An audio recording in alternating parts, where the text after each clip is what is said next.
አምላክ አንድያ ልጁ ከዘላለሙ ከእርሱ ጋር ያለውን ልኮታል።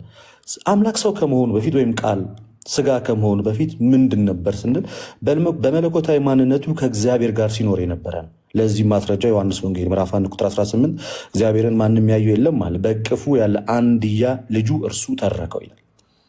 አንድያ ልጁ እርሱ ተረከው። ሌላኛውም የሰው ልጆችን ለማዳን በመስቀል ላይ የዋለውን አምላክ መዳኑን በምን እናገኛለን? ይሄ የክርስትና ደግሞ እጅግ ጽኑና መሰረታዊ ትምህርት የመዳን ትምህርታችን። እኔ እንደምታውቀው ሰዎች ሁሉ በአዳም ምክንያት ሞትን እንደተቀበልን ሮሜ ምዕራፍ 5 ከቁጥር 14 ጀምሮ ይናገራል። ሁሉ በቃ በአዳም እንደሞትን ማለት ሞት በአንዱ በአዳም እንደገባ ህይወት ደግሞ በክርስቶስ ኢየሱስ እንደሆነ ያንን ህይወት እንዴት እናገኘዋለን የሚለውን እኛ ክርስቲያኖች ወይም ኦርቶዶክሳውያን ክርስቲያኖች ምን ብለን እናምናለን? የሰው ልጆች በስራቸው ሳይሆን በኢየሱስ ክርስቶስ ሞት። ለምዶ ክርስቶስ ሊሞት ያስፈለገው ከተባለ የእኛን ሞት ለማስወገድ። የመጽሐፍ ቅዱስ ጥቅስ ለመጥቀስ ያህል በዚህ በዕብራውያን መልእክት ምዕራፍ 2 ላይ ሐዋርያው ቅዱስ ጳውሎስ እንደዚህ ብሎ ይናገራል። በዕብራውያን መልእክቱ ምዕራፍ 2 ከቁጥር 14 እስከ 15 ላይ ለምን አምላክ ሰው እንደሆነና ምን እንደሆነ ሲናገር እንደዚህ ይላል። እንግዲህ ይላል ልጆቹ በስጋና በደም ስለሚካፈሉ እርሱ ደግሞ በሞት ላይ ስልጣን ያለውን በምን እንዲሽር? በሞቱ እንዲሽር። ሰው በአዳም ምክንያት የመጣበትን ሞት በራሱ አቅም መሻር አልቻለም። ስለዚህ ሞትን የሚያሸንፍ አምላክ ነው። አምላክ ደግሞ በባህሪው የሚሞት አይደለም። የሚሞት ስላልሆነ የሚሞተውን የእኛን ስጋ የራሱ ገንዘብ አደረገና ሞትን በአምላካዊ ኃይሉ ድል እንዳደረገው እናውቃለን። እንዲህ ይላል፣ ሞትን በሞቱ እንዲሽር ይላል። ይኸውም ዲያብሎስ ነው። በሕይወታቸው ሁሉ ስለ ሞት ፍርሃት በባርነት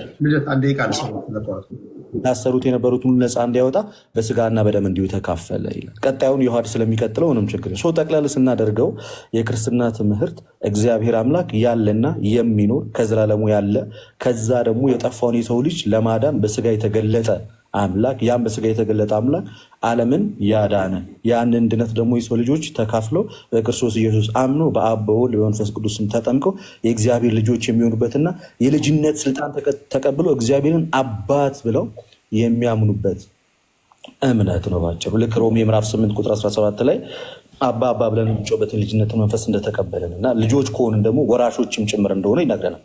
ማለት የእግዚአብሔር ወራሾች ልጅነትን የማግኘት እምነት ወይም የመዳን እምነት በአጭሩ ክርስትና ነው ማለት ነው። ቴንኪው ልደታችን። ብዙዎቻችሁ ቪዲዮ ቢከፍቱ ትላላችሁ። አይዶን ነው መክፈት የሚችሉ ከሆነ አላውቅም፣ ቢሆን ደስ ይላል። ካልሆነም ችግር የለውም መክፈት ትችላላችሁ። ቪዲዮ እርስ በርሳችሁም ስለምትጠያየቁ አንዳችሁን መጠያየቅም ስለሚኖር እንደዛ ማድረግ ትችላላችሁ። አንዴ ቴዲ እንትን እዚህ ጋር ሁለት ኦርቶዶክስ ነው እየታየኛለው። አቻ እንድንሆን ከሁላችንም አንድ ይሁን። ያው እንግዲህ ከሙስሊም አንድ ሰው ገብቷል፣ ከፕሮቴስታንት አንድ ሰው ገብቷል።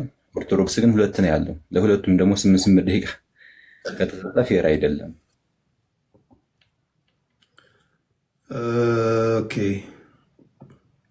ዋናው እኔ እናንተ እንዴት እንዳሰባችሁ አላውቅም። ዋናው ሀሳቡ ለእኔ የገባችሁን ማስተማር ነው እንጂ እርስ በርሳችሁ ኮምፒቲሽን ወይም ደግሞ እንትን አይደለም። አሁን ጥያቄ እንኳን ስትጠያይቁ ቴዲ አረፍተ ነገራችሁን ስገነቡ አንተ ያለበት ሃይማኖት ጋር ቢመጣ ለምሳሌ ቁርአን ጋር እንደዚህ ይላል፣ መጽሐፍ ቅዱስ ላይ እንደዚህ ይላል። የእናንተ ቁርአን ላይ እንደዚህ የሚለው ነገር ይሄ ልጅ እንዴት ነው ሊያስታርቅ የሚችለው? ኮንፊውዝድ አይሆንም ወይ? አንተም ስጠይቃቸው ቴዲ እናንተ ሃይማኖት ውስጥ ቢመጣ መጽሐፍ ቅዱሳችሁ ላይ እንደዚህ ይላል፣ ይሄ ነገር እንዴት ነው ሊያስታርቅ የሚችለው? እስኪ ልታስረዳን ትችላለህ ብላችሁ ነው ጥያቄያችሁ የምታቀርቡት እንጂ የአንዳችሁ ሃይማኖት ከሌላችሁ ጋር ይሄ ፉክክርና እንትን እንዳይሆን ጥንቃቄ ያስፈልጋል።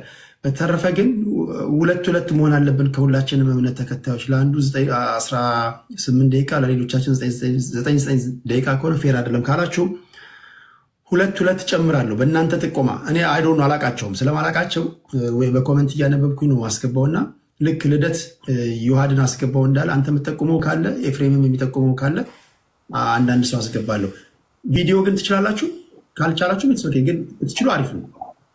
ምናልባት አንድ ሰው ይሁን ከተባለ ዮሐድ መቀጠል ይችላል። ከዚህ በኋላ ሜይ ቢ እኔ የተነገርኩት 9 ደቂቃ ኦሳማ ከዚህ በፊት የተናገረው ጋር ማች ማድረግ ከቻለ ከዚህ በኋላ ዮሐድ መቀጠል ይችላል። እኔ መውረድ ይችላል። ፋይ እሺ፣ ልብ አመሰግናለሁ ስለ ትህትና ወንድም።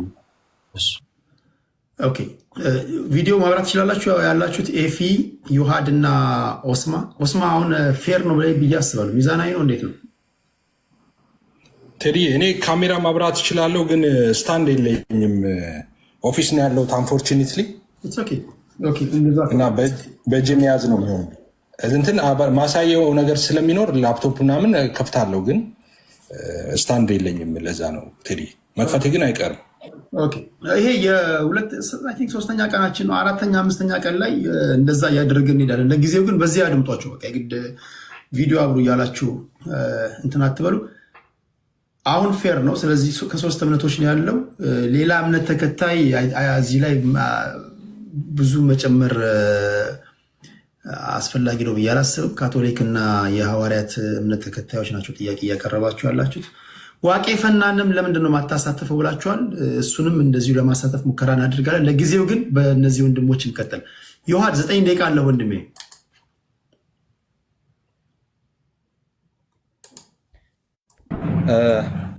ድጋሜ ለኦርቶዶክስ 9 ደቂቃ እየተሰጠ ነው። ፌር አይደለም።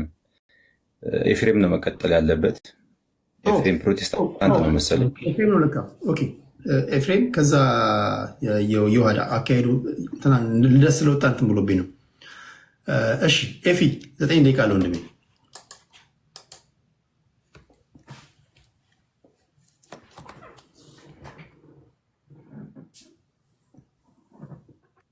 አመሰግናለሁ ቴዲዬ። ያው እንደተለመደው በቀደም ለታ ትንሽ ነገረ ድነትን በተመለከተ የተወሰነ ነገር አንስቼ ስለነበረ አሁን ትሪኒቲ ላይ ቆንጆ ነገር አንስቷለትም። እኔ እዛ ላይ ትንሽ ነገር ማለት ፈልጋለሁ፣ ትሪኒቲ ላይ ማለት ነው። እና ደቂቃ ከተያዘልኝ ወደዛ መግባት እችላለሁ። ኦስማንና ዮሐድዬ ሰላም ብያቸዋለሁ፣ ሁለታችሁንም ማለት ነው። ስለዚህ ልጀምር ቴዲዬ። መጀመር ይችላል። ያ እሺ፣ ሁላችሁንም ሰላም ብያለሁ። ከታች ያላችሁ ሁላችሁም ቀጥሎ የምናገረው ነገር በጣም በጥንቃቄ ልትሰሙኝ ለምናለሁ። አይቤግ እንደዛ እንድታደርጉ በጥንቃቄ እንድትሰሙ። ክርስቲያኖች 3 አምላክ ያመልካሉ።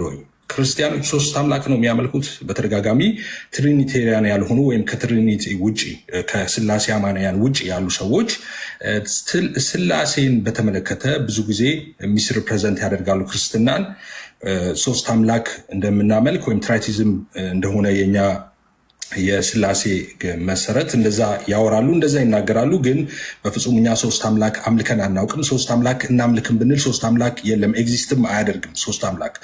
እሱን ነገር ትንሽ ለማለት ነው። በዛ ላይ ከስሙ ብጀምር ሰለሰ የሚለው ነገር ብዙ ጊዜ መጽሐፍ ቅዱስ ላይ የለም ይባላል በተደጋጋሚ። ሰለሰ ማለት ከግዕዝ ግስ የወጣ ነው። ሶስትነት ማለት ነው፣ ሌላ አይደለም ስላሴ ማለት። ስለዚህ የስነ መለኮት ቃል ነው እንጂ የመጽሐፍ ቅዱስ ቃል አይደለም፣ ባይብሊካል ወርድ አይደለም ስላሴ የሚለው። ስለዚህ መጽሐፍ ቅዱስ ላይ ስላሴ የለም የሚባል ቀልድም አለ። መጽሐፍ ቅዱስ ላይ ስላሴ የሚለውን ፊደል ሳይሆን የምንፈልገው ሄደን አብ ወልድ መንፈስ ቅዱስ የሚባሉ ፐርሰኖች አሉ ነው። አብ ወልድ መንፈስ ቅዱስ የሚባሉ ፐርሰኖች ደግሞ ከዘፍጥረት እስከ ራዕይ በመጽሐፍ ቅዱስ ውስጥ የተጠለቀለቀ ትምህርት ነው እንደሚታወቀው። ስለዚህ ሶስትነት ለዛ ሶስትነት የተሰጠ የስነ መለኮት ቃል ነው እንጂ የመጽሐፍ ቅዱስ ወርድ አይደለም። ስለዚህ ስላሴ የለም ሳይሆን ስላሴ የሚለው የስነ መለኮት ቃልን መጽሐፍ ቅዱስ ውስጥ መፈለግ ነው። እሱ ነው ትንሽ ጤነኛ ያልሆነው ማለት ነው እንጂ ስላሴ ከዘፍጥረት እስከ ራዕይ ያለ ነው፣ በመጽሐፍ ቅዱስ ውስጥ አለ።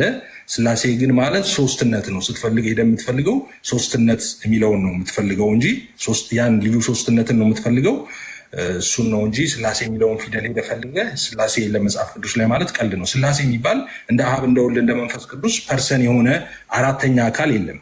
ስላሴ ማለት የአብ የወልድ መንፈስ ቅዱስ ስም ነው፣ የስነ መለኮት ቃል ነው ቃሉ ማለት ነው። ኦኬ ከሱ ልጀምር ብዬ ነው። እሺ 3 አምላክ እናመልካለን ወይ? እኛ 3 አምላክ የሚባል የለም፣ ሲጀመር የለም። ቢኖር ጥሩ ነበረ፣ ግን 3 አምላክ የሚባልም ኤግዚስት አያደርግም፣ ኤግዚስት አድርጎም አያውቅም። የክርስቲያኖች አምላክ አንድ አምላክ ነው። ማን ይባላል? አብ ወልድ መንፈስ ቅዱስ ይባላል። ኦኬ እዚህ ጋር እንደምታዩት ፋደር አለ፣ አብ ማለት ነው። ሰን አለ እዚህ ጋር፣ ወልድ ማለት ነው። ሆሊ ስፒሪት አለ፣ መንፈስ ቅዱስ ማለት ነው። እቺ ጋድ የምትለዋ እዚህ ጋር ኢሰንስ ነች ወይም ኔቸር ነች እንደምታውቁት። ኦኬ እሺ ይሄ አንዱ ኔቸር፣ ይሄ ኔቸር አንዱ ኔቸር በሶስቱም በአብ በወልድ በመንፈስ ቅዱስ በሶስቱ አካላት ውስጥ በሙላት ይኖራል። የትኛው? ይሄ አንዱ ኔቸር ኦኬ፣ አንዱ ኢሰንስ በሶስቱ ውስጥ በሙላት ይኖራል። ኦኬ ኢየሱስን ወይም ደግሞ ወልድን አምላክ ነው ትላላችሁ? አዎ። አብ አምላክ ነው ትላላችሁ? አዎ። መንፈስ ቅዱስም አምላክ ነው ትላላችሁ? አዎ። ስለዚህ ሶስት አምላክ ነው የምታመልኩት ማለት ነው። አምላክ አምላክ አምላክ፣ ስለዚህ ሶስት አምላክ ነው ይላሉ። ነው አይደለም፣ አንድ አምላክ ነው። አምላክ አምላክ አምላክ አንድ አምላክ እንዴት ይመጣል? አምላክ አምላክ አምላክ ካልክ በኋላ ከዛ በኋላ ዴን አንድ አምላክ እንዴት ትላለ? በጣም ጥሩ። አብም ወልድም መንፈስ ቅዱስም ይሄን አንዱን ኔቸር ነው የሚካፈሉት። ኦኬ ይሄ አንዱ ኔቸር ነው በአብም በወልድም በመንፈስ ቅዱስም ውስጥ ያለው። አብ የራሱ መለኮት የለውም፣ ወልድ የራሱ መለኮት የለውም፣ መንፈስ ቅዱስ የራሱ መለኮት የለውም። ያለው አንድ መለኮት ነው። መለኮት አይከፈልም። ይሄ አንዱ መለኮት አብም ወልድም መንፈስ ቅዱስም ሼር የሚያደርጉት ፉሊ ሼር የሚያደርጉት ይሄን አንዱ ኔቸር ነው። አብ የራሱ መለኮት ቢኖረው፣ ወልድ የራሱ መለኮት፣ መንፈስ ቅዱስ የራሱ መለኮት ቢኖረው ሶስት አማልክት ነው። ነገር ግን የለም፣ አብ ከወልድ የተለየ አምላክነት የለውም፣ ወልድ ከአብ የተለየ አምላክነት የለውም፣ መንፈስ ቅዱስ ከአብና ከወልድ የተለየ አምላክነት የለውም። አንድ አምላክ ነው ያለው የምንለው ለዚህ ነው። ኢሰንሱ አንድ ስለሆነ ማለት ነው። በፐርሰን ኦፍኮርስ 3 ዲስቲንክት ፐርሰንስ አሉ። ኦኬ 3 አካላት አሉ። ነገር ግን አንድ መለኮት ነው ያለው። ይሄን አንዱን ኔቸር ነው በአብም በወልድም በመንፈስ ቅዱስም ውስጥ ያለው። ኦኬ ስለዚህ ከዛ የተነሳ ነው አብን አምላክ ወልድን አምላክ መንፈስ ቅዱስን አምላክ የምንለው። ይሄ አንዱ ኔቸርን ፉሊ ኦኬ በሶስቱም አካላት ውስጥ ስላለ ነው። 1 2 3 ብለው ይቆጥሩና አካላትን ቆጥረው 3 አምላክ አለ ይላሉ። ይሄ ፐርሰን ነው፣ ኢሰንስ አንድ ነው። ኦኬ አንዱ ኢሰንስ ነው በሶስቱም አካላት ውስጥ ያለው። ለምሳሌ በምድር ላይ ስንት አይነት ሰውነት አለ? የሰውነት ኢሰንስ ስንት ነው? ምድር ላይ ሰውነት ኢሰንስ አንድ ነው አይደለ? ሰዎች ሁሉ ሰዎች ናቸው እንጂ ዝንጀሮዎች አይደሉም። ሰዎች ናቸው። የሰውነትን ኢሰንስ የተካፈለ ሁሉ ሰው ነው እንጂ ሌላ አካል አይደለም። ኦኬ ሌላ ፍጡር አይደለም። ስለዚህ የሰውነት ኢሰንስ ስንት ነው? አንድ ነው። እዚህ ገስት ላይ ስንት ሰው አለ? አንድ የሰውነት ኢሰንስ አለ። አንድ ሰውነት ነው ያለው። 2 3 4 ሰውነት የለም። አንድ ሰውነት ግን ገስት ላይ ስንት ሰዎች አሉ? 4 ሰዎች አሉ። ኦኬ የሰውነት ኢሰንስ አንድ። ወይም ደግሞ ወንዶች ስለሆንም በሌላ ምሳሌ ልስጥ። ለምሳሌ በምድር ላይ ስንት አይነት አባትነት አለ? የአባትነት ኢሰንስ ስንት ነው? አንድ ነው። ልጅ የወለደ ወንድ በሙሉ ምን ተብሎ ይጠራል? አባት ተብሎ ይጠራል አይደለ? እናት አይባልም መቼስ። ወንድ ከሆነ ልጅ ከወለደ አባት ተብሎ ይጠራል። የአባትነት ኢሰንስ ስንት ነው? አንድ። ስንት አባቶች አሉ? በጣም በርካታ። በምድር ላይ ገስት ላይ ያለነው በምሳሌ ልጆች ቢኖሩ ሁላችንም አባትነት ኢሰንስ አንድ ነው። ግን አራታችንም አባት ተብለን የተጠራ ነው። ለምንድን ነው? አንዱን የአባትነት ኢሰንስ ስለተካፈልን ነው። ፉሊ ሼር ስለምናደርግ አባት ተብለን እንጠራለን። ኦኬ 4 አባት ተብለን ልንጠራ እንችላለን። ኢሰንሱስ ግን ስንት ነው? አንድ ነው። ኦኬ 2 3 የለም። አለበለዚያ እናት ነው የምትሆነው እንጂ አባት ልትሆን አትችልም። ኢሰንሱ የአባትነት አንድ ስለሆነ እዚህ ጋር ይሄ ኢሰንስ ኔቸር አንድ ነው። 2 3 4 መሆን አይችልም። 3 ስንል ስለ ፐርሰን እያወራን ነው። ስለ አካል ነው የምናወራው እንጂ ስለ መለኮት አይደለም የምናወራው። መለኮት አንድ ነው። ይሄ አንዱ መለኮት ነው በሶስቱ አካላት ያለው። ለዛ ነው አምላክ ብለን ግን አንድ አምላክ የምንለው። ይሄንን አንዱን መለኮት ነው ፉሊ ሼር የሚያደርጉት እንጂ የራሳቸው አንዳንድ መለኮት የላቸውም። ስለዚህ 3 አምላክ እናድርግ ቢባል ሊሆን አይችልም። ሰዎች ብለን እንጠራለን አይደል? ሰዎች 4 አባቶች አላልኩም? ገስት ላይ ያለ ነው 4 አባቶች ዴን ኦኬ አባትነት ስንት ነው? አንድ አባትነት ነው ያለው። ስለዚህ 3 ስንል ለምሳሌ 1ም 3ም የሚል መቀለጃ ነገር አለ። በነገራችን ላይ አንድ ነገር አንድም 3ም በአንድ ጊዜ ሊሆን አይችልም። የክርስትና አስተምሮ 1ም 3ም ሲባል ስላሴ አንድ ማለት በመለኮት ነው፣ 3 ማለት በአካል ነው እንጂ በአንድ ነገር አንድም ነው 3ም ነው እያልን አይደለም። እሱም መቀለጃ ብዙ ነገሮች ካለማወቅ የተነሳ ስለሆነ ነው። 3ነቱ በአካል ነው፣ አንድነቱ በመለኮት ነው። ስለዚህ አንድ ነገር 3ም 1ም ሊሆን አይችልም በአንድ ጊዜ። እንደዛ አይደለም የምንለው እኛ። 3 ስንል በአካል ማለታችን ነው፣ 1 ስንል በመለኮት ማለታችን ነው። ስለዚህ ኢሰንሱ አንድ ነው። ይሄ መለኮት የምንለው አንድ ነው፣ 3 አይደለም። ስለዚህ የምናመልከው ራሱን በ3 አካል የገለጠ አንዱን አምላክ እግዚአብሔር ነው የምናመልከው። 3 አምላክ የሚባል ነገር የለንም። ራሱን በ3 አካል የገለጠ ልብ በሉ አንድ አምላክ ነው የምናመልከው። አብ የራሱ የብቻው አምላክነት፣ ወልድ የብቻው አምላክነት፣ መንፈስ ቅዱስ የብቻው አምላክነት የለውም። አብ ከወልድና ከመንፈስ ቅዱስ የተለየ አምላክነት የለውም። ወልድም ከመንፈስ ቅዱስና ከአብ የተለየ አምላክነት የለውም። መንፈስ ቅዱስም እንደዛው። ስለዚህ ሶስት አምላክ ታመልካላችሁ የሚባለው ውሸት ነው። ሶስት አምላክ እናርግም ብንል አናረግም። አንድ አምላክነት ነው ያለው። አንድ ይሄ ነው በሶስቱም አካላት ውስጥ በሙላት ያለው። ኦኬ። ስለዚህ ሶስት አምላክ ነው የምታመልኩት የሚባለው ነገር ሐሰት ነው፣ ስም ማጥፋት ነው። ሶስት አምላክ አናመልክም። የኛ አምላክ አብ ወልድ መንፈስ ቅዱስ ይባላል። ራሱን በሶስት አካል የገለጠው አንዱን አምላክ ነው የምናመልከው። አካል ስንል ረቂቅ መንፈሳዊ አካል ማለታችን ነው። የሚጨበጥ የሚዳሰስ ማለት እኔ ማለት የሚችል ረቂቅ መንፈሳዊ አካል ነው እያወራን ያለ ነው እንጂ የሚጨበጥ የሚዳሰስ አካል ማለት አይደለም። ኦኬ፣ 1 ደቂቃ ነው ያለኝ። ኦኬ፣ ስለዚህ ይሄ ነገር ገዚሁ ላይ ሊጨርሰው በቃ 1 ደቂቃ ከሆነ ያለኝ። ስለዚህ ሶስት አምላክ ነው የሚያመልኩት ክርስቲያኖች የሚባለው ውሸት ነው፣ ውሸት ነው።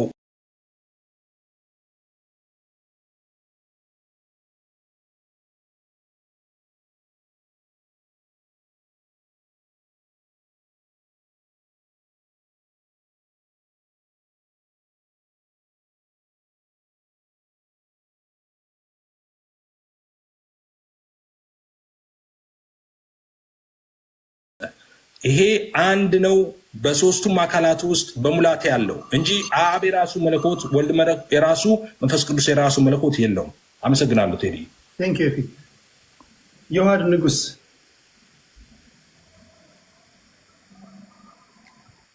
ሰላም፣ እንዴት አመሻችሁ? ይሰማል? ይሰማል። እግዚአብሔር ይመስገን። እንዴት ነህ? እግዚአብሔር ይመስገን። ሁላችሁንም ሰላም ብያለሁ። መቀጠል አሁን ልቀጥል እችላለሁ? ትችላለህ። ደቂቃ እየቆጠረ ነው። ኦኬ ጀምሯል። እሺ። በስመ አብ ወወልድ ወመንፈስ ቅዱስ አሐዱ አምላክ አሜን። ከእግዚአብሔር ከአባታችን ከጌታም ከኢየሱስ ክርስቶስ ጸጋና ሰላም ከእኔም ከእናንተ ጋርም ይሁን። እንግዲህ ጥበብን እውቀት የሚገልጸው እግዚአብሔር ለሁላችን ማስተዋሉን ያድለን እና ደግሞ በምናገረው ደግሞ የጠራውን መልእክት እግዚአብሔር አምላክ ወደ እናንተ እንዲያደርስ የእሱ መልካም ፈቃድ ይሁን። ልቀጥል። አብዛኛው ነገር ስለተባለ እኔ ሞር ወደ ነገረ ድህነት ወይም ደግሞ ስለ ሰው ልጆች መዳን እንዴት ነው የሚድኑት ወደሚለው ሞር ፎከስ አድርጌ ለማውራት እሞክራለሁ። በመጀመሪያ ያው የቤተ ክርስቲያናችን አስተምሮ የሰው ልጅ እግዚአብሔርን ወይም ደግሞ አምላክን እንዴት ነው ማወቅ የሚችለው የሚለው ጀነራሊ በሶስት መንገዶች ትመለከተዋለች። መጀመሪያ አንድ ሰው እግዚአብሔርን ወይም ደግሞ አምላክን ሊያውቅ የሚችለው ከምንድን ነው? ከሶስት ነገሮች ነው። አንዱ ጀነራል ሪቪሌሽን የሚባል አለ። ከዛ ደግሞ ስፔሲፊክ ሪቪሌሽን እና ከዛ ስክሪፕቸርስ ናቸው። እግዚአብሔርን መኖሩ ልናውቅ የምንችላቸው ማለት ነው። አስቀድሞ ከጀነራል ሪቪሌሽን ወይም ደግሞ የአምላክን መኖር ከጀነራል ሪቪሌሽን ማወቅ እንችላለን፣ ወይም ደግሞ ከፍጥረቱ ማለት ነው። ሐዋርያ ቅዱስ ጳውሎስ ሮሜ መልእክቱ ምዕራፍ 1 ከቁጥር 24 ጀምሮ ሲናገር እግዚአብሔር ከጥንት ጀምሮ በፍጥረቱ ለፍጥረቱ ተገልጦ ይኖር ነበር ይላል። ስለዚህ እግዚአብሔር አምላክ አሎቱ ለፍጥረቱ በፍጥረቱ ገልጦ ከዘላለም አሳይቷል መኖሩን ማለት ነው። ስለዚህ ፍጥረት መኖሩ ራሱ የእግዚአብሔር መኖርን ይገልጽልናል፣ ያሳየናል ማለት ነው። ለእግዚአብሔር አሎቱ ፍጥረት ራሱ ጀነራሊ አስገኝ እንዳለው እንረዳለን። ይህ አስገኝ ግን እንዴት ነው ልናውቀው የምንችለው? ኦኬ፣ ያ አስገኝ እንዳለ ፍጥረት ራሱ ከነገረን ያ አስገኝ ግን ማን እንደሆነ በምንድን ነው ልናውቀው የምንችለው? ስፔሲፊክ ሪቪሌሽን እና ስክሪፕቸር ነው ማለት ነው። እግዚአብሔር አምላክ ራሱ በገለጠበት መንገድ እና መጻሕፍቶቹ ወይም ደግሞ ለነቢያቱ ባስተላለፉልን መንገድ እግዚአብሔርን እናውቀዋለን ማለት ነው። አስቀድሞ የነበረው የነቢያት ሁሉ አምላክ ራሱን በምን አይነት መንገድ ገለጠ ብለን ስንመለከት መጽሐፍ ቅዱስ ሲነግረን በመለኮት አንድ በአካል ደግሞ ሶስት ነው አለ። የት አለን? ቅድም ልደትሻ በሰፊው ስለሄደበት ዘፍጥረት ምዕራፍ 1 ከቁጥር 26 ጀምሮ እግዚአብሔርም አለ ሰውን በመልካችን እንደ ምሳሌያችን ንፍጠር ብሎ ከዘፍጥረት 1 ጀምሮ እግዚአብሔር በአካል ሶስት በመለኮት አንድ እንደሆነ ገለጸልን። ስለዚህ አምላክን ነገር የተገለጸልህን አሜን ብለህ ትቀበላለህ እንጂ የአምላክን ሀልዎት በመመራመር የምትደርስበት አይደለም። እንኳን የአምላክን መኖር ይቅርና የአንድ ግለሰብ ባህሪ እንኳን ተመራምሬ ልደርስበት አልችልም። ሰውን ራሱ አጥንተ ልደርስበት የሚችል አይደለም። ሰውን ተመራምረ የምትደርስበት ካልሆነ ታዲያ ሰውን የፈጠረው ጌታ ተመራምሬ እንዴት ልደርስበት ይችላለሁ? አይቻልም። ታዲያ እንዴት ነው? ጌታችን ሲናገር ማቴዎስ ወንጌል ምዕራፍ 5 ላይ ልበ ንጹሖች ብፁዓን ናቸው አለ፣ እግዚአብሔርን ያዩታልና። ልብህን ንጹህ በማድረግ እና የቀናውን መንገድ በመከተል እግዚአብሔርን ወደ ማወቅ ደረጃ መድረስ ይቻላል። ስለዚህ እነ ቅዱስ ኤፍሬም ሶርያዊ የቤተ ክርስቲያናችን የእግዚአብሔርን መገለጥ አፖፋቲክ ቴዎሎጂ ይሉታል። ወይም ደግሞ ራስህን በትህትና በመግዛት አላውቅም በማለት ወደ እግዚአብሔር ማወቅ ደረጃ መድረስ ማለት ነው። ስለዚህ ክርስትና እንዲህ ያለ መገለጥ ነው ማለት ነው። ይህን ራሱን የገለጠው አምላክ በመለኮት አንድ በአካል ሶስት የሆነው አምላክ በዘመኑ ፍጻሜ በስጋ ተገልጦ ደግሞ የሰው ልጆችን ለማዳን ሰው እንደሆነ እናምናለን። ይህን ሰው የሆነበት ምስጢር ደግሞ ለምንድን ነው የሚለው በጣም መሰረታዊ ጉዳይ ነገረ ድህነት ያስብለዋል። አያችሁ፣ ጌታችን የፍቅር አምላክ ነው። ፍጥረታቱን እንዲሁም የሚተዋቸው ጌታ አይደለም። አስቀድሞ የሰው ልጆችን ፈጠረ እና ደግሞ የዘላለም ክብሩን እንዲወርሱ ነፃ ፈቃድ ከነፃ ፈቃድ ጋር ፈጥሮ ሰጣቸው። ግን ይህን ነፃ ፈቃዳቸው ተጠቅመው የሰው ልጆች የእግዚአብሔርን ዙፋን የእግዚአብሔርን ክብር ተመኙ። ስለዚህ ይህንን ምኞታቸው ወዴት ጣላቸው? የእግዚአብሔርን ክብር ማግኘት ይቅርና ከሰውነት ተራ ወጥቶ የዲያብሎስ ባሪያ ሆኑ። እግዚአብሔር አምላክ የፈረደው ፍርድ ስለሆነ ይህን ፍርድ ሊያስወግድ የሚችል ከቶ አንድም ፍጡር አልተገኘም፣ አልነበርም። ስለዚህ አምላክ ፍቅሩን፣ ቸርነቱ፣ እውነተኛ ዳኝነቱን ሊገልጽ አምላክ ሰው ሆነ። ይሄ በጣም የሚደንቅ ነገር ነው። አምላክ ለፍጥረቱ ያለውን ፍቅር ሊያሳይ የፍጥረቱን ስጋ ያዘ። ይሄ ለዛ ነው አምላካችን የፍቅር አምላክ ነው ብለን ስንናገር በወሬ ወይም ደግሞ እንዲሁ ያላደረገውን ያለ ስሙ ያለ ባህሪው እየሰጠ ነው አይደለም። አምላካችን የምርም ፍቅሩን በተግባር አሳይቶናል ማለት ነው። የወደቀውን ፍጥረቱን የእሱን ስጋን ያዘና ሊያነሳው ወደደ ማለት ነው። እና ዳኝነቱ ምክንያቱ ፍርድ ፈርዶበት ነበረ፣ ፍርዱም አላስቀረበትም። የፍቅር አምላክ ነው፣ ፍቅሩም አላጎደለም ማለት ነው። ስለዚህ እውነተኛ ዳኝነቱ ከፍቅሩ አስማምቶ ሊያድነው የሰው ልጅ ሰው ሆነ። ሰው ከሆነ በኋላ የሰው ልጅ እንዴት ታዲያ ይዳን? ፍቅሩን በዚህ አይነት መንገድ ለሰው ልጆች ካሳየ ይህ ጌታ ለሰው ልጆች ያደረገውን ፍቅሩ ግን በምን ገንዘብ ያደርጉታል? ሰዎች እንዴት ሊያገኙት ይችላሉ? የሚለውን ሐዋርያ ቅዱስ ጳውሎስ የተናገረውን ተናግሬ ሰዓት ካለኝ እቀጥላለሁ፣ ከሌለኝ ግን ጨርሳለሁ። አንደኛ ቆሮንቶስ መልእክቱ ምዕራፍ 10 ሐዋርያ ቅዱስ ጳውሎስ የነገረ ድህነት የክርስትና የነገረ ድህነትን ትምህርት በብሉይ ኪዳን በምሳሌ እግዚአብሔር አምላክ ለሰው ልጆች ገልጾታል ብሎ ሐዋርያ ቅዱስ ጳውሎስ ይገልጻል። ምን በማለት እንዲህ ይላል? ወንድሞች ሆይ ይህን ታውቁ ዘንድ እወዳለሁ። አባቶቻችሁን ሁሉ ከደመና በታች ነበሩ፣ ሁሉም በባህር መካከል ተሻገሩ፣ ሁሉም ሙሴን ይተባበሩ ዘንድ በደመናና በባህር ተጠመቁ፣ ሁሉም ያን መንፈሳዊ መብል ጠጡ፣ ሁሉ ያን መንፈሳዊ መጠጥ ጠጡ። ይከተላቸው የነበረው ከመንፈሳዊ አለት ጠጥተዋልና ያም አለት ክርስቶስ ነበረ። እግዚአብሔር ግን ከእነርሱ በሚበዙት ደስ አላለውምና በምድረ በዳ ወድቀዋል ይላል። አሁን የነገረ ድህነት ትምህርት አስቀድሞ ያለ ስራ በጸጋ የሚገኝ መዳን ተብሎ ይነገራል። ወይም ደግሞ ድነናል ብለን እንጀምራለን። ከዛ በኋላ መዳናችንን እንፈጽማለን። በመጨረሻ ደግሞ እንድናለን ብለን ድህነት በሶስት ከፍለን እንመለከተዋለን። የመጀመሪያው ድነናል የምንለው የሰው ልጆች መስራት ያልቻሉትን ክርስቶስ የሰራውን ስራ አምኖ ምስጢራትን በመቀበል የምናገኘው መዳን ነው። በደንብ አስተውሉ። የመጀመሪያው መዳን የሰው ልጆች ሰርተው አያገኙትም። ምክንያቱ አስቀድመው ከጸጋ እግዚአብሔር ተለይተው ወድቀው ልጅነትን አጥተው ስለነበረ ያንን ክርስቶስ መጣና ደም ከፈለ፣ ዋጋ ከፈለ፣ ወደ እግዚአብሔር ልጅነት ሊመልሳቸው ክርስቶስ ዋጋ ከፈለ። ያንን ዋጋ የከፈለውን በምን እናገኘዋለን? አምኖ ጥምቀትን አምኖ ምስጢራትን በመቀበል አምኖ ተጠምቆ ማለት። ስለዚህ ልጅነትን ያገኛል። ይሄ ድነናል ብለን ያለ ስራ ኤፌሶን ምዕራፍ 2 ቁጥር 8 ሐዋርያ ቅዱስ ጳውሎስ ሲናገር ጸጋ በእምነት አድነዋቸዋል ከእናንተ አይደለም ከስራ አይደለም ይላል። ይህንን መዳን በሰው ልጆች ስራ በፍጥረታት ስራ ሊመጣ የሚችል አይደለም። ስለዚህ ልጅነቱን በእንደዚህ አይነት ምስጢራት እናገኘዋል። ይህንን ልጅነት ያገኘ ሰው ግን ዝቅ ብሎ ኤፌሶን ምዕራፍ 2 ከቁጥር 10 ላይ ምን ብሎ ይናገራል? ፍጥረቱ ነንና እንመላለስበት ዘንድ ክርስቶስ ኢየሱስ መልካሙን ስራ ለመስራት በክርስቶስ ኢየሱስ ተፈጠረን ይላል። አዲስ ፍጥረት የሆነው ግን ምን ለማድረግ ነው ይላል ሐዋርያ ቅዱስ ጳውሎስ? መልካሙን ስራ ለመስራት በክርስቶስ ኢየሱስ ተፈጠረን ይላል። ልጅነት ማግኘት ማለት አዲስ ፍጥረት መሆን ማለት ነው። ስለዚህ አዲስ ፍጥረት የሆንከው ደግሞ መልካም ስራ እየሰራ ክርስቶስን ወደ መምሰል ህይወት ማደግ ነው። ይሄ ደግሞ ድህነታችንን እንፈጽማለን ወይም ደግሞ እንድናለን ብለን እንናገራለን። ሐዋርያ ቅዱስ ጳውሎስ በፊልጵስዩስ መልእክቱ ምዕራፍ 2 ከቁጥር 12 እያንዳንዳችሁ በመፍራትና በመንቀጥቀጥ የየራሳችሁን መዳን ፈጽሙ ይላል። በመፍራትና በመንቀጥቀጥ የየራሳችሁን ምን መዳን ፈጽሙ ይላል። ስለዚህ መዳን አግኝተ የምጥለው ወይም ደግሞ አንድ አግኝተ የማታጣው አይደለም። በየዕለቱ ክርስቶስን ወደ መምሰል ህይወት የምታድግበት ነው መዳን ማለት። ይህንን ጠብቀ እስከ መጨረሻው ከጠበቅ ደግሞ ጌታችን ራሱ ምን አለ? ማቴዎስ ወንጌል ምዕራፍ 24 ላይ እስከ መጨረሻ የሚጸና እርሱ ይድናል አለ ጌታ። ስለዚህ ክርስቶስ ያስተማረውን ህይወት ክርስቶስን የሚመስል ህይወት እየመሰልክ ስትሄድ ደግሞ መጨረሻ የሚጠብቅህ አለ። የትንሣኤያችን በኩር የሆነው ክርስቶስ በክብር እንደተነሳ ሁሉ የክብር ትንሣኤ ትነሳለህ ማለት ሞት የሌለበት የማይፈርሰው የማይበሰብሰውን የዘላለም ህይወትን ታገኛለህ። እግዚአብሔር ይስጥልኝ።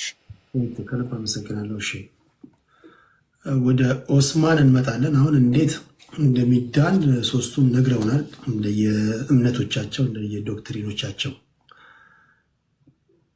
ለኦስማን ማነሳው አንተ ምናልባት የክሮስቶክ ስለሚኖር አንድ ሁለት ሱር ድምፅ ይሰማል። አንዴ ድምፅ ይሰማል። ልቀጥል። እኔ የምናገረው ይሰማል ይሰማል። እኔ ጋር በርቀት ትንሽ ኔትወርክ እያስቸገረ ነው። ጊፍቱ ነው። ጊፍት ሲላክ ኔትወርክ ይዛል። ምንድን ነው መሰለ አሁን እዚህ ጋር ልብ ማለት ያለብህ ኦርቶዶክስ ሁለት ጊዜ ነው ስለ እምነቱ የሰበከው። ኦኬ ፕሮቴስታንትና ሙስሊም ደግሞ አንድ ጊዜ ነው። ስለዚህ ከመጠያየቃችንም በፊት ኦርቶዶክስ ሁለት ይሰብኳል፣ ፕሮቴስታንት ሙስሊም ሁለት ጊዜ መሆን አለበት። አንዳንድ ዙር ለእኛ መሰጠት አለበት። ኦኬ ልደትና ዮሐድ ሁለቱም ኦርቶዶክስ ናቸው አይደል እንዴ? ስለዚህ ሁለት ጊዜ ነው ስለ ኦርቶዶክስ የተናገረው። ስለ እስልምናም ስለ ፕሮቴስታንትም እንደዛ መሆን አለበት፣ ፌር እንዲሆን ማለት ነው። ቆይ ቁጥሩን ተውት፣ ቁጥሩን ተውት። 5 ሰውም ገብቶ 1 ሰውም ካለ ዋናው አንተ በእምነት ላይ መተማመንህ ማሳደርህ ነው። ዋናው አንተ እነሱ ሲናገሩ አድምጫቸው አንተ ስትናገር ኢንተራፕት አለማድረጌ ነው። በተረፈ የሚሰራው ቃሉ ነው፣ አንተ ውስጥ ያለው ነው ቃሉ የሚሰራው ብዬ ነው የማምነው። በተቻለ መጠን ግን ስብጥሩ ሚዛናዊ እንዲሆን አደርጋለሁ። አሁን ያኛው ስለተስተካከለ ድጋሚ ወደኋላ እንመለስም። ኦልሬዲ ገብቶ ነበር ልደት ከገባ አይቀር ተናግሮ ሄዷል። ይሄ የመጀመሪያም የመጨረሻም አይደለም። እንቀጥላለን ገና ብዙ ነገሮችን ስለምንነካካ በዚሁ ኮምፕሌን እያቀረብን ወደኋላ እንዳንጎተት እሱ መስተካከያ ቢሰጥበት። ኦልሬዲ ተናግሯል። ሰዎች ያደምጡትን አድምጠዋል። በዛ ወድ ብንረዳው። ሌላ ምትለዋለህ? አይ ችግር የለም ማለት እንግዲህ አሁን ደቂቃ ሲሰጥ በሰፊው ደቂቃ ሲሰጥ ሰው ስለራሱ ሃይማኖት በሰፊው ለመግለጽ ይመቸዋል። ገባ እንትን እንዲሆን ችግር የለም። እንዲሁም መቀጠል እንችላለን። ኖርማል ነው። ኦኬ ወደ እንትኑ እንመለስ። እናንተ ጋር ለምሳሌ ኦርቶዶክሶችን የፕሮቴስታንቶችን ሰምተናል። እናንተ ጋር ለመዳን ስራ ያስፈልጋል? ስራ የሚባል ነገር አለ ወይስ እንዲሁ አላህን ሰዎች አላህን ከተቀበሉ በኋላ ኦልሬዲ አውቶማቲካሊ የጀነት በር ይከፈትላቸዋል? እሱን ትነካልንና ምናልባት ደቂቃ ካለ እነሱም አንተን ይጠይቀዋል፣ አንተም እነሱን ይጠይቀዋል። እርስ በርሳቸው በምታደርጉት መጠያየቅ፣ በሰከነ መንገድ በሚደረግ መጠያየቅ እኛ እንድንማማር ማለት ነውና መጠየቅ የምትፈልገው ነገር ካለ ኤፍሬምን፣ እናንተ ጋር ስለ ድህነትን አስመልክቶ እንደዚህ ይላል። ይሄ ነገር ቴዲን ይሄን አምኖ እናንተ ጋር ቢመጣ አይጋጭበትም ወይ? እንዴት ታስታርቁታላችሁ ብለህ መጠየቅ ትችላለህ ለማለት ያለው። ቀጣዩ 9 ደቂቃ አንተ ነው ወንድሜ። ኦኬ እሺ፣ ባለኝ ደቂቃ ለመናገር እሞክራለሁ ኢንሻአላህ። ቢስሚላህ ወልሐምዱሊላህ ወሰላቱ ወሰላም ዓላ ረሱሊላህ ረቢ ሽረሕ ሊ ሰድሪ ወየስር ሊ አምሪ ወሕሉል ዑቅደተን ሚን ሊሳኒ ፈኢነ ኸይረል ሐዲስ ኪታቡላህ ወኸይረል ሀዲይ ሀዲዩ ሙሐመድን ሰለላሁ ዐለይሂ ወሰለም። ኔትወርክ ችግር ካለ አሳውቁኝ፣ ቪዲዮን አጠፋዋለሁ። ያው ለመረጃም እንዲመቸኝ ነው ቪዲዮን አሁን ላይ ያበራሁት። ምንድን ነው እዚህ ጋር ወገኖቻችን ያነሱት ሀሳብ አለ፣ ስለ ክርስትና ያነሱት ሀሳብ አለ። እንደ አጠቃላይ ቁርአን ስለ ሁሉም ነገር ይናገራል። ባይደዌ ለምን? ቁርአን የፈጣሪያችን ቃል ስለሆነ፣ ሁሉም ነገር ደግሞ የፈጣሪያችን ፍጥረት ስለሆነ አላህ ስለ ሁሉም ፍጥረታቱ ይናገራል። ቁርአን ስለ ሁሉም ነገር ነው የሚናገረው። አሁን እዚህ ጋር ኤፍሬም ያነሳው ፖይንት አለ፣ ስለ ስላሴ ማለት ነው። አላህ ቁርአን ላይ ምንድን ነው የተናገረው? ለቀድ ከፈረ አለዚነ ቃሉ ኢነላሃ ሳሊሱ ሰላሳ። ፈጣሪ ትሪኒቲ የሚለውን ሀሳብ፣ ስላሴ የሚለውን ሀሳብ ማለት ነው፣ አንድም ሶስትም ነው የሚለውን ሀሳብ ኦኬ የፈጣሪ ባህሪ ነው ያሉ ሰዎች በእርግጥም ካዱ ነው ያለው። ይሄንን የተናገረው ሰው አይደለም ወይ ደግሞ ነብይ አይደለም ወይ ደግሞ መላእክት አይደለም፣ ፈጣሪያችን አላሁ ስብሐነሁ ወተዓላ ነው። በእርግጥም ካዱ ከፈሩ ብሎ ዘግቶታል በአራት ነጥብ። ኦኬ መጽሐፋቸው የሚል አይደለም ያለው። መጽሐፋቸው እንዲህ የሚል ሰዎች አይደለም፣ ንግግራቸውን ነው ያለው። ኦኬ አሁን ዮሐድም ኤፍሬም ያስቀመጡት ሀሳብ አለ። ምንድነው? ስለ ክርስቶስ አምላክነት ዮሐድ ለመግለጽ ሞክረዋል።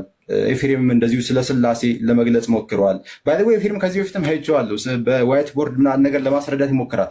ምንድነው ማስቀመጥ የምፈልገው ኤፍሬም ስለ ስላሴ ማስረጃ ቢያገኙ ኑሮ እንደዚህ እንደው ይህን ያህል ዳገት መሄድም ይህን ያህል መንገድም መሄድም አይጠበቅበትም። አንድ ማስረጃ ይበቃል። መጽሐፍ ቅዱስ ላይ አንድ ነቢይ ወይ ደግሞ ራሱ እግዚአብሔር ወይ ደግሞ ኢየሱስ ክርስቶስ ኦኬ የስላሴን ሐሳብ በአካል ሶስት አንድ አምላክ የሚለውን ሐሳብ ኦኬ ቢያስተምሩ ኑሮ አንድ ማስረጃ ይበቃል። ይህን ሁሉ ዘጠኝ ደቂቃ ያክል ፈጣሪ ስንት ነው የሚለውን ሐሳብ ለማስረዳት ማለት ነው። ኢማጅን እንግዲህ 9 ደቂቃ ያክል ሙሉ ፈጣሪ ስንት ነው የሚለውን ነገር ኖ ይህን ያህል እንትን ማለት አያስፈልግም። ማስረጃ ቢኖር ኑሮ ዮሐድም እንደዚሁ ስለ ክርስቶስ አምላክነት ሲናገር ክርስቶስ አምላክ ነኝ አምልኩ ቢል ኑሮ አንድ ጥቅስ ይበቃል።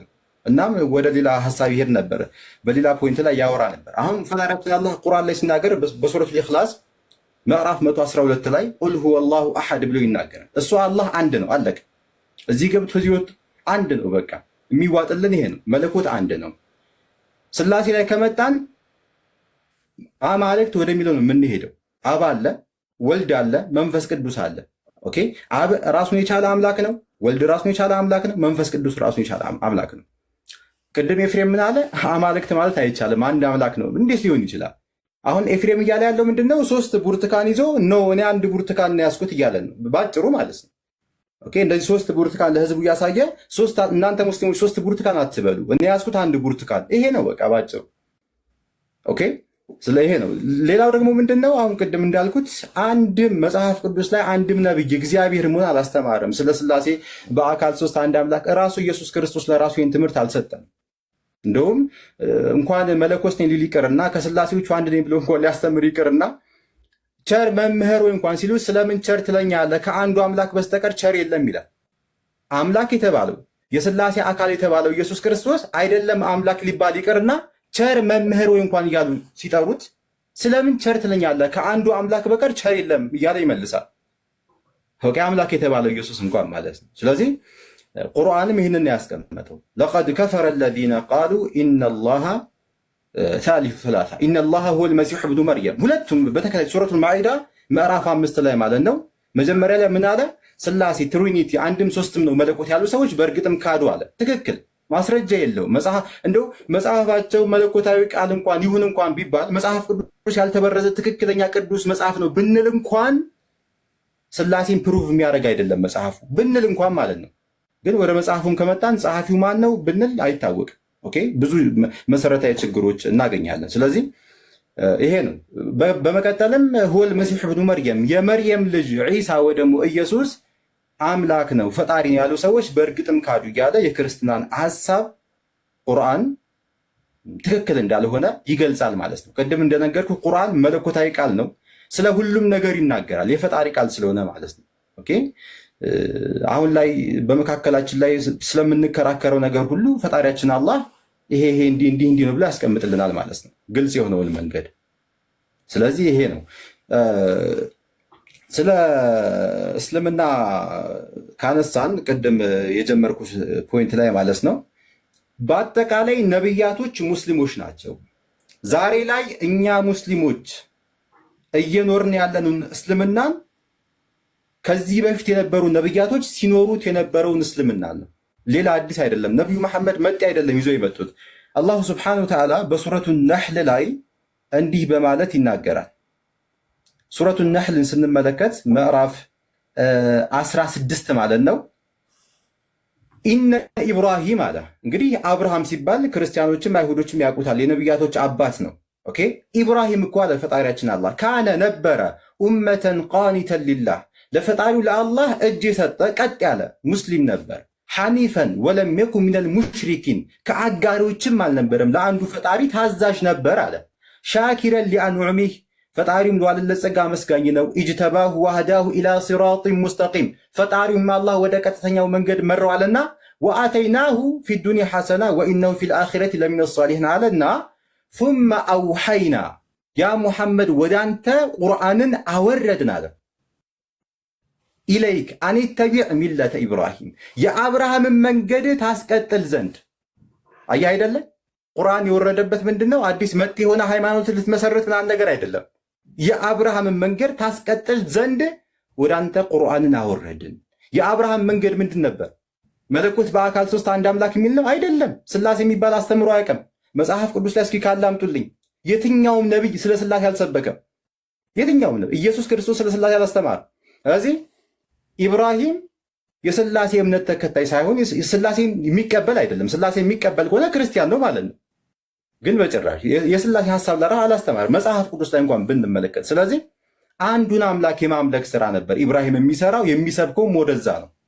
ያንን መንገድ ታስቀጥል ዘንድ እያለ ኢስላም ደግሞ ስንል ምንድነው? አልኢስቲስላሙ ሊላሂ ተዓላ ቢተውሂድ። አየህ የኢብራሂም መንገድ ኢስላም ነው። ኢስላም ማለት ሁለት እጅን ለአንድ ፈጣሪ መስጠት። በቃ የቃሉ ትርጉም ይሄ ነው። ኢስላም አስለመ ማለት እጅ ሰጠ ማለት ነው። ኦኬ።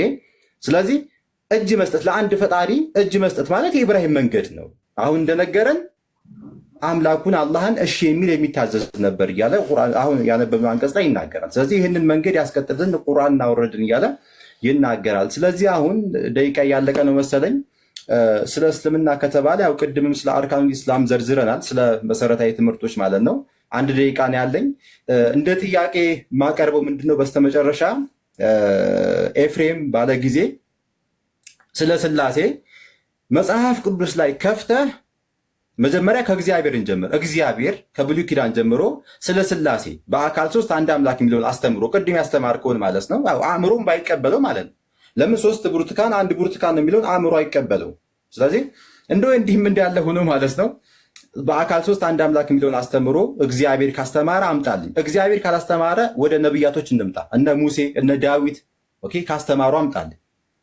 ጥያቄ ነው። ኦኬ እንዲሁም ለዮሐር ደግሞ ምለው ምንድነው ኢየሱስ ክርስቶስ አምላክ ስለመሆኑ ቅድም ፕሩቭ ለማድረግ ሞክሯል። ኢየሱስ አንድ ቦታ እኔ ፈጣሪ ነኝ አምልኩኝ እንዲህ ከስላሴዎቹ አንዱ ነኝ አምልኩኝ ፈጣሪ ነኝ ብሎ ያስተማረበት ቦታ ካለ አንድ ቦታ አምጣልኝ። አንድ ቦታ ብቻ ማለት ነው። ስለዚህ ደቂቃ ያልቋል መሰለኝ። እነዚህ ጥያቄዎች ናቸው። ጨርሻለሁ። ቴንክ ዩ። አንድ ይሄ የፕሩፍ ወይም ደግሞ የማስረጃ ጥያቄ ነው ያነሳው። ተመሳሳዩ ነገር ከተናገሩ በኋላ ጥያቄ ለአንተን ያቀርቡልሃል፣ አንተንም ይጠይቀዋል። በዚህ መሀል ብዙዎቻችሁ ቁም ነገር እየጨበጣችሁ እንዳላችሁ ተስፋ አደርጋለሁ። ወደ ኤፊ እንመጣለን። ኤፊያችን አለ 9 ደቂቃ አለ። ወንድሜ ካለ ይሰማል? ቴዳይ አለው። እንግዲህ እኔ ምን ጀምራለሁ። ኦሳማ አይ ቲንክ እየተከታተል አይመስለኝም ነበረ። እየተከታተል አይደለም። ምክንያቱም ቅድም የተናገርኩትን ነገሮች በሙሉ ረስቷቸዋል። አሁን ግን የቅድሙ ልመና እሱንም ኢንክሉድ ያደርጋል ብዬ ላሳስበው እወዳለሁ፣ በደንብ እንዲሰማ ማለት ነው። አንድ ቅድም ሲጀምር ምን አለ? ገና ሲጀምር ምን አለ? አንድም ሶስትም አለ። እሱን እኮ ቅድም ተናገርኩ እኮ። አንድም ሶስት አንድ ነገር በአንድ ጊዜ ሶስትም አንድም ሊሆን አይችልም። አንድ የሚለው በመለኮት ነው፣ ሶስት ደግሞ በአካል ነው። ስለዚህ አንድም ሶስትም ሚል አንተ ሌላ ትምህርት ልታመጣ ከሆነ ኦኬ፣ ግን አንድ በመለኮት ነው፣ ሶስት በአካል ነው። እንደዛ ነው እና ወደዛ ትዊስት ማድረጉ ትክክል አይደለም። ሌላም በመጽሐፍ ቅዱስ አምጣት፣ ትሪኒቲን ሶስት አካል የሚለውን አምጣት። ኧረ ድፍረት! መጽሐፍ ቅዱስ በሙሉ የሚናገረው ስለ ሶስት አካል አይደል እንዴ? ስለ አንድ መለኮት አይደል እንዴ መጽሐፍ ቅዱስ የሚያወራው? እሺ ዮሐንስ 1:1 ተጀመረ። በመጀመሪያ ቃል ነበረ አለ። ቃል ነበረ። በመጀመሪያ ምን ነበር? ቃል ነበረ። ስለ እግዚአብሔር ልጅ ስለ ኢየሱስ ክርስቶስ ነው ይሄን የሚያወራው። ኦኬ ልብ ብላችሁ ተከታተሉ። በመጀመሪያው ቃል ነበረ። በመጀመሪያው ቃል ነበር ማለት ቃል ያልነበረበት ጊዜ የለም ማለት ነው። ኦኬ ቃል ያልነበረበት ጊዜ የለም። ኦኬ ጅማሬ የለውም ማለት ነው። በመጀመሪያው ይልና ቃል ነበረ ይላል። ከፍጥረት ሁሉ በፊት ነበረ። ከዛስ ቃልም በእግዚአብሔር ዘንድ ነበር ይላል። ያ ማለት ከአብና ከመንፈስ ቅዱስ ጋር ትክክል ሆኖ ነበረ ነው። ከዛስ ቃልም እግዚአብሔር ነበረ ይላል። ሄሎ ቃልም እግዚአብሔር ነበረ። መቼስ ይሄኛውን ሌላ ስም እንደማትሰጠው ተስፋ አደርጋለሁ። ዮሐንስ ራእይ ላይ ስሙ ቃል ተብለዋል በደም የተረጨ ልብስ ብሎ ራሱን ያስቀምጠዋል። ኦኬ ቃል ስጋ ሆነ ይላል ከዚህ ጋር ወርዶ እዛም ሳንሄድ ማለት ነው። እዚህ ጋር 12 አሚን ቆይ ወደ እሱ ጋር ሄዳለሁ እንዳላምታታው። አሁን በመጀመሪያው ቃል ነበረ፣ ቃልም በእግዚአብሔር ዘንድ ነበረ፣ ቃልም እግዚአብሔር ነበር ይላል። ወደ ታች ወርዶ ግን እዚሁ ላይ ቃል ስጋ ሆነ ይላል። የሚያወራው ስለ ወልድ ነው፣ የታወቀ ነው። ስለዚህ ቃል ምንድን ነበር? እግዚአብሔር ነበር ይላል። ኦኬ እግዚአብሔር ነበር እንዳትረሳ፣ ቃልን ነው። እሺ 3% የሚባል ነገር የለም። እንደዛ መጽሐፍ ቅዱስ ላይ 3% የሚል ነገር የለም። ይምጣ እንደዛ የሚባል ነገር። ኦኬ እንደዚህ ይላል። ማቴዎስ ላይ ነው ያለሁት። ማቴዎስ 3 ላይ ማቴዎስ 3:16 እንደዚህ ይላል። ማቴዎስ 3:16 እንደዚህ ይላል። ኢየሱስም ከተጠመቀ በኋላ ወዲያው ከውሃ ወጣ፣ እነሆ ሰማያት ተከፈቱ፣ የእግዚአብሔር መንፈስ ይላል። ስለ መንፈስ ቅዱስ ነው የሚያወራው፣ ስለ ሆሊ ስፒሪት። የእግዚአብሔር መንፈስ እንደ እርግብ ሲወርድ በእሱም ላይ ሲመጣ አየው። ኦኬ ፐርሰን ማለት ይሄ ነው። ቅድም ፐርሰን ሳስረዳ ምን አልኩኝ? ረቂቅ መንፈሳዊ አካል፣ ማይጨበጥ ማይዳሰስ፣ እኔ ማለት የሚችል እኔነት ያለው አልኩኝ። ይኸው መንፈስ ቅዱስ ሲመጣ አየው ይላል። ኦኬ መንፈስ ቅዱስ ቆይ የሚያስረግጥ ከዚህ የተሻለ አመጣልሃለሁ። ከዛስ እነሆ ድምፅ ከሰማይ መጥቶ በእርሱ ደስ የሚለኝ የምወደው ልጄ ይህ ነው አለ ይላል። ልጅ ያለው ማን ነው? አብ ነው። እዚህ ጋር ማንን ታያለ? ኢየሱስ ይኸው ተጠምቆ እየወጣ ነው ከዮርዳኖስ ማለት ነው። ኢየሱስ አለ፣ ወልድ ማለት ነው። አባቱ የምወደው ልጄ ይላል። መንፈስ ቅዱስ ደግሞ በእርግብ አምሳል ከሰማይ ወርዷል። 3% ማለት ይሄ ነው። እሺ 3% ማለት 3 ብርቱካንና ሙዝ አይደለም። እዛ ፍሩት ነው እሱ ያለው። አስመዝነ ልጠብላ 3 አካል ማለት ይሄ ነው። ፐርሰን ማለት ነው። ኦኬ ማይጨበጥ ማይዳሰስ ረቂቅ አካል ማለት ነው። ይኸው አብ ወልድ መንፈስ ቅዱስ 3 አካል። ኦኬ ስፔሲፊክ ለምን አናረገውም? ስለ መንፈስ ቅዱስ እንደዚህ ይላል ኢየሱስ ራሱ ዮሐንስ 16 ላይ እንደዚህ ያለ ኢየሱስ እኔ ግን እውነት እነግራቸዋለሁ እኔ እንዴት ይሻላቸዋል አለና እኔ ባልሄድ አጽናኙ ወደ እናንተ አይመጣምና አለና እኔ ብሄድ ግን እርሱን እልክላቸዋለሁ። አየህ እኔ ብሄድ በሌላ ስፍራ ላይ ሌላ አጽናኝ ይላል። እዚህ ጋር እኔ ሄድና እልክላቸዋለሁ ይላል። ማንን? መንፈስ ቅዱስን። ኦኬ መንፈስ ቅዱስ ሌላ ፐርሰን ነው። ከኢየሱስ ወይም ከወልድ የተለየ ሌላ ፐርሰን ነው። ኦኬ መንፈስ ቅዱስስ ራሱ እግዚአብሔር ነው። መንፈስ ቅዱስን እግዚአብሔር ይለዋል መጽሐፍ ቅዱስ? አዎ ይለዋል። ሐዋርያት ሥራ ምዕራፍ 5 ቁጥር 1 ሐናንያ የተባለ አንድ ሰው ሰጲራ ከተባለች ሚስቱ ጋር መሬት ሸጠ ይላል። ሚስቱ ደግሞ ስታቅ ከሽያጩ አስቀረና እኩሌታውን አምጥቶ በሐዋርያት እግር አጠገብ አቆመው ይላል፣ አስቀመጠው ይላል። ጴጥሮስም ሐናንያ ሆይ መንፈስ ቅዱስን ታታልልና ከመሬቱ ሽያጭ ታስቀር ዘንድ ሰይጣን በልብ ስለምን ሞላ አለው። ማንን ታታልል አለው? መንፈስ ቅዱስን ታታልልና ከመሬቱ ሽያጭ ታስቀር ዘንድ። ማንን ታታልልና? ኢየሱስን አይደለም፣ አብን ኖ። መንፈስ ቅዱስን ታታልልና ከመሬቱ ሽያጭ ታስቀር ዘንድ ሰይጣን በልብ ስለምን ሞላ ካለ በኋላ ሳትሸጠው ያንተ አልነበረምን? ከሸጥከውስ በኋላ በስልጣን አልነበረምን? ይህ ነገር ስለምን በልብህ አሰብ ካለና እግዚአብሔርን እንጂ ሰውን አልዋሸም። ያታለልከው መንፈስ ቅዱስን ነው አላለም? እግዚአብሔር ነው መንፈስ ቅዱስ፣ እሱን ነው የዋሸው እንጂ ሰውን አይደለም እያለው ነው። እግዚአብሔር መንፈስ ቅዱስ ምንድን ነው? አምላክ ነው። ሃሌሉያ። ወልድ አምላክ ነው፣ መንፈስ ቅዱስ አምላክ ነው ወይም እግዚአብሔር ነው እያሳየ ሆኖ ያለሁት። እንግዲህ አብን ደግሞ በጣም በርካታ ስፍራ አለ። ራንደም ያነሳሁት ጥቅስን ላሳይ። አሁን አንተ እያወራ 1 ጢሞቴዎስ 2:5 ላይ እንደዚህ ይላል፣ አንድ እግዚአብሔር አለና ይላል። እሺ ስለ አብ ነው የሚያወራው። በእግዚአብሔርና በሰው መካከል ያለው ደግሞ መካከለኛ አንድ አለ፣ እሱም ሰው የሆነው ክርስቶስ ኢየሱስ ነው ይላል። አንድ እግዚአብሔር አለና ይልና በሰውና በአብ መካከል ያለው መካከለኛው ደግሞ ሰው የሆነው ፍጹም ሰው ፍጹም አምላክ የሆነው ኢየሱስ ክርስቶስ እንደሆነ ይነግረናል።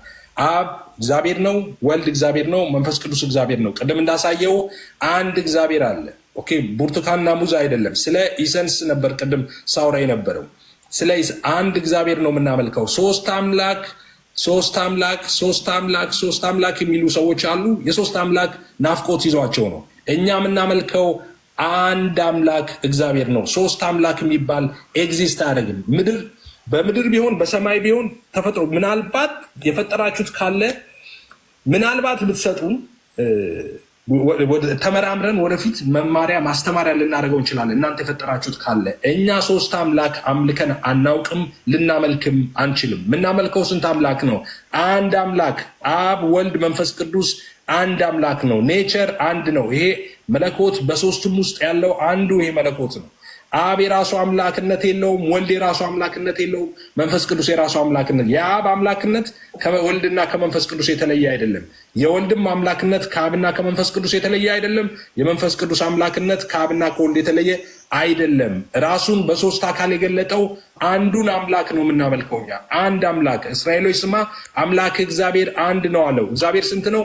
አንድ ነው። አንድ የሚለው እዛ ላይ ኢሃድ የሚለውን ይጠቀማል። ኦኬ ኢሃድ የሚለው ኦብቪየስ ጥምር አንድነትን ጥምር አንድን ለማሳየት በተደጋጋሚ ዕብራይስጡ እንደዛ ስለሆነ ማለት ነው ይገባል። ለምሳሌ ስለ አዳም ሲያወራ ወይም ደግሞ ሰው አባትና እናቱን ይተዋል ከሚስቱ ጋር ይጣበቃል የሚለውን ከሚስቱ ጋር ይተባበራል ሁለቱ አንድ ስጋ ይሆናሉ የሚለውን ሀሳብ አንድ የሚለውን የዕብራይስጡ ቃል ኢሃድ ነው የሚለው ጥምር አንድነትን የሚያሳይ ነው። ስለዚህ አምላካችን እግዚአብሔር ስንት ነው?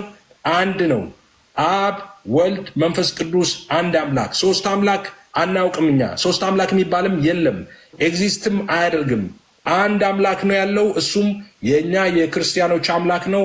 አብ ወልድ መንፈስ ቅዱስ አንድ አምላክ ይባላል። ሶስት የሚባለውን ሀሳብ አስረድቻለሁ። ይሄ ነገር እንግዲህ አንድ ደቂቃ እሺ፣ ቅድም አስረድቻለሁ፣ በተደጋጋሚ አስረድቻለሁ። ይሄ ሶስት የምንለው በአካል ነው። የሰው አሁን ሰው ይባላል።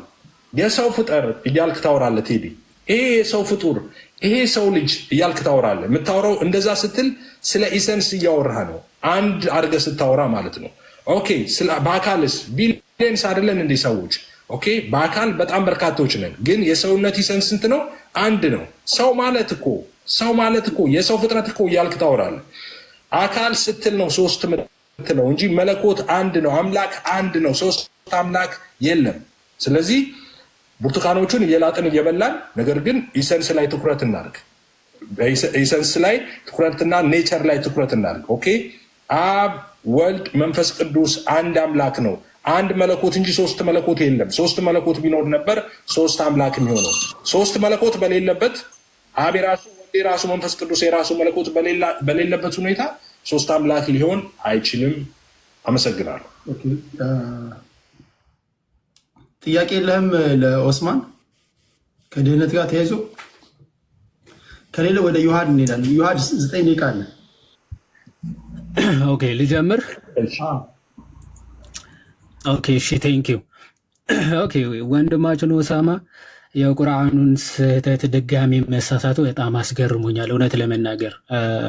ሱራ 471 ላይ ያለውን ሀሳብ አንስቶ አላህ የተሳሳተውን ይሄ ስላሴ ጽንሰ ሀሳብ ደግሞ እዚህ ጋር ሲያነሳው በጣም አፍሬያለሁ እውነት ለመናገር። ብዙዎቹ ይሄንን ቢያንስ ፊክስ ለማድረግ ስለሚሞክሩ ማለት ነው። ይሄ ስል በማስረጃ ነው። በነገራችን ላይ አሁን አላህ ሱረቱል ኒሳ ምዕራፍ 471 ላይ የሶስት ሶስተኛ ነው ይላሉ አለና የሶስት ሶስተኛ የተባሉት ወይም ደግሞ እንደዛ የሚል አስተምረው የለም። ይሄ ራሱ የቻለ ስህተት ሆኖ ሳለ የሶስት ሶስተኛ የሚሉት ግን እነማንን ነው የሚለውን ሀሳብ ሙፈሲሮቻቸው ሲያብራሩ አሁን ተፍሲር ኢብን አባስ ላይ የሶስት ሶስተኛ የተባሉት ይላል there are three gods አሉና ጋድ ሳን ፋዘር ኤንድ ዋይፍ ይላል። ልጅ አባትና ሚስት ናቸው ብለው ያምናሉ አለ። ይህ በጣም ትልቅ ስህተት ነው። እንግዲህ ፈጣሪ ከሚባል አካል የማይጠበቅ ስህተት ነው። ማንም በታሪክ አባት እናት እና ልጅ ብለው አምልኩ ወይም ደግሞ ሶስት ብለው አያውቅም ማለት ነው። ይህንን ስህተት ድጋሚ ሲሳሳት ተመልክተነዋል ኦሳማ። ቀጥሎ እዛው አልጀላለይንም በተመሳሳይ መንገድ ምን ይላል? ስሪ የተባሉት ይልና ጋድ ጂሰስ ኤንድ ሂዝ ማዘር ናቸው አለ። እናቱ ማርያም እና ኢየሱስ ክርስቶስና አብ ናቸው ሶስት የተባሉት አለ። ስለ መንፈስ ቅዱስ ምንም ኖሃው የለውም። በእርግጥ ሆሊ ስፒሪት ይልና ጅብሪል ነው ብለው ስለሚፈቱት ማለት ነው። ይሄ ሚስ አንደርስታንዲንግ በድጋሚ ኦሳማን ጋር ሲደገም ተመልክተነዋል። ይሄ ሱረቱል ማይዳ ወይም ደግሞ ሱራ 5 72 76 116 ላይም በተደጋጋሚ የሚፈጸም ስህተት ነው ቁርአን ላይ ማለት ነው። የትሪኒቲ ጽንሰ ሀሳብ በቁርአን ላይ የተሳሳተው ኦሳማን ደግሞ በድጋሚ ሲሳሳተው ተመልክተናል።